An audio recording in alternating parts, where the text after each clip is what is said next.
Bill seeks to provide for the determination of a minimum wage based on the different sectors of the economy. It also provides that the Gender, Labour and Social Development Minister appoints a minimum wage board to fix a minimum wage. However, there are a few concerns about the particular bill and maybe a few areas that people need to understand. So today we host Asha Wilson Owere, who is also the chairperson of the National Organization of Trade Unions, to give us some insights into what the minimum wage bill entails and how the average Ugandan stands to benefit from it being passed into law. Welcome to our studios today. Thank you. Yeah, we're happy to have you here. I'm also happy to be here. Yes, so I understand you are in full support of this bill. And if I can remember correctly, you praised the Parliament for passing the bill. Yes. We want you to give us insights or to help us understand even more what this minimum wage bill entails. First of all, I'm not only praising the Parliament, but I've been in this struggle for many years. And this is, I think, one of the greatest achievements the workers of Uganda have so far received from Parliament and the government of Uganda.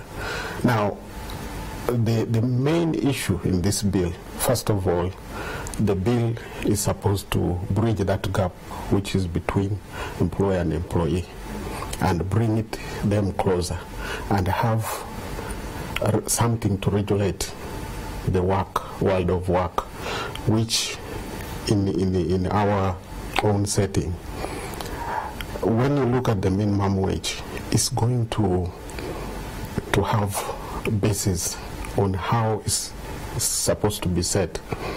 Many people were actually saying that they had fixed minimum wage at 130, which is not true. The fact is, the president will assent to this bill. After sending to this bill, it will go to Minister of Gender, Labour and Social Development, who will in turn appoint the board, and the board will have a say on this. And the board is going to consist of employer, employee. That is what I call the Federation of Uganda Employer, the workers, the government itself, and other stakeholders. Now, this is the board which will determine the minimum wage, and they will determine it sector by sector. Now, when it is determined sector by sector, because there was that fear of people with the housemaids, domestic workers, and so on, this law is really good because it gives both parties to sit on a round table and to look at the market forces and then determine the minimum wage. But I know there is a minimum board that is going to be setting, a price or a wage for different sectors. How do you really think it's going to really work? Because, these are employers, employees involved who are in a sector that the ministry maybe does not know so much about. How will they be able to set as a wage for other people? When you are talking about employers, you are talking about we, the trade union leaders. The trade union has got feelers across all sectors. Now, employers also have their own organization, which is Federation of Uganda Employers, and they have feelers and membership in every sector. Now, the government must also have a system where all employers register the workforce, and this will help in having a good system, because in the law it's already there, the mechanism of reviewing this law periodically, and it is mandatory that this law, the minister announces after this. The board has already done the survey, and they have come out with how much should be paid to the workers, and it will be reviewed all the time. And it is flexible in a way that it will not... Let us now talk about the implications of this minimum wage on both the employer and also the employee. What are the likely implications that they're likely to face? No, the implication is, okay, there have been fear among the employers that maybe people will lose jobs, other people already in a certain amount of money, the amount will be cut. No, the minimum wage is that money, the starting pay, a fix which you should not go below. And then there will also be discussion. In the law, there is also that negotiation where you negotiate. And once it has reached a certain level, then both of you are supposed to be at par. It's going to create industrial harmony. But how about the informal sector? The informal sector where we have people on the streets or probably on the streets working for someone, how will they determine the wages they get? So there's already at the ILO level, last year we had a discussion. We are now moving from informality to formal. But that could take some time. No, it's not, because already some of the unions have already started. My own union, where I come from, we are now in with these Kotisa tax operators. We now have them in the database. We have now Kambe, which is border in database. We just click and I will tell you border in such a place is here and is doing this. So what we need to do is not to leave workers in informality. We should now move to make our setting record proper.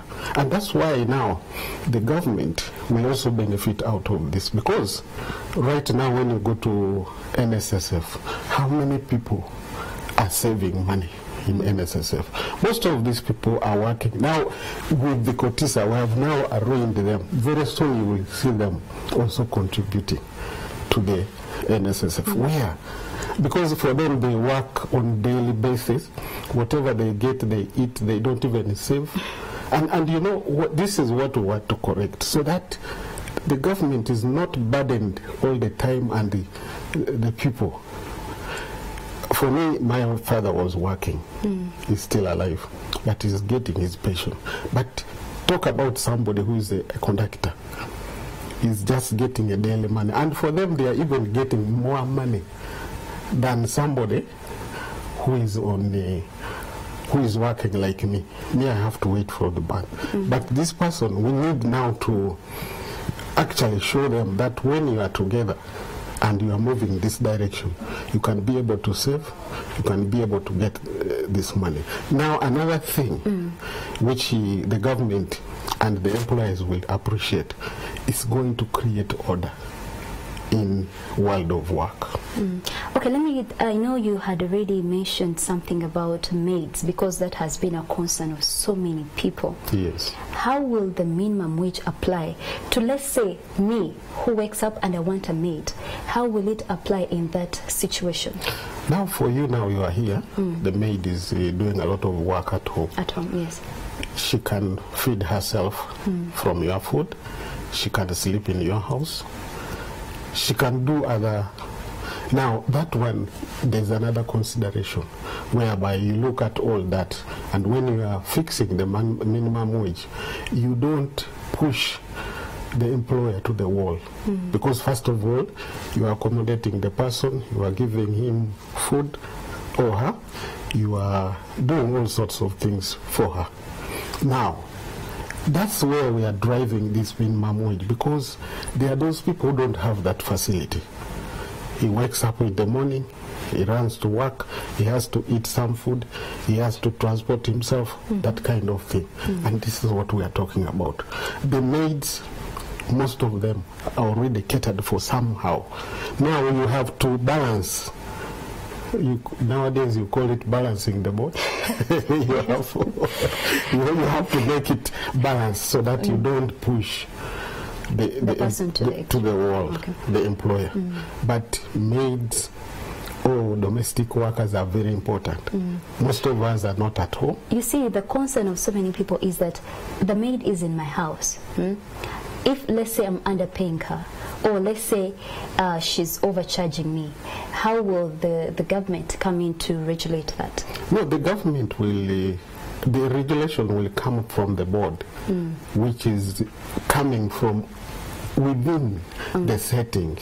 I told you, employers will have members on the board, employees will have members on the board, government will also have people on the board, and that's where the minimum wage will be determined. So it's not something that will just land from one person to come and suppress or the employer or the employee. Okay, and maybe finally, what about the issue of scaring away investors in the country from investing in the country? Do you think the minimum wage in any way is going to affect or hinder investment in the country? There's no way minimum wage can hinder investment. Any country you go to, you must adapt to the laws of that country. And you know, like, people coming here to invest, they must find our houses in order. You have a regulation, you have a law that tells them what to do, how to treat a worker. But if you just leave it to whom it may concern, it creates chaos, and there's nowhere actually you are living. Why do you protect somebody who is bringing money and you don't want to protect somebody who is giving him labor? Okay, okay, I understand. Yes. Thank you so much, Mr. Wilson, for gracing us. Before we go, I just want to appeal to my president to sign this law, because we have been lobbying him, we have lobbied everybody, and this law is going to create a conducive environment for the working people of Uganda. Okay. Thank you so much. Chairperson has said it very loud and clear for those that were really worried about the 130,000 that was set across. It is not there, so do not worry. There will be a minimum board that will help you understand what wage should be set for both, so that everyone is favored actually from both sides. Yeah. Thank you for gracing our studios. Thank you so much for hosting. Okay. Thank you. We will now go on with the NTV Weekend Edition, and we talk of a story that happened today, and that is the police firing tear gas and bullets in the air to stop angry residents protesting over the demarcation of a new boundary between the Napak and Katakwi, I beg your pardon. Now, the residents were protesting the allocation of Alakilak to Katakwi, which they say belongs to Napak districts. Earlier this week, the local government minister Tom Buteme's statement that the contested area belonged to Katakwi district drew anger from the residents of Iriri in Napak. They said the officials who did the demarcation relied on an old map of 1954 and not of 1958. The demonstration paralyzed business in the town for hours, with youth setting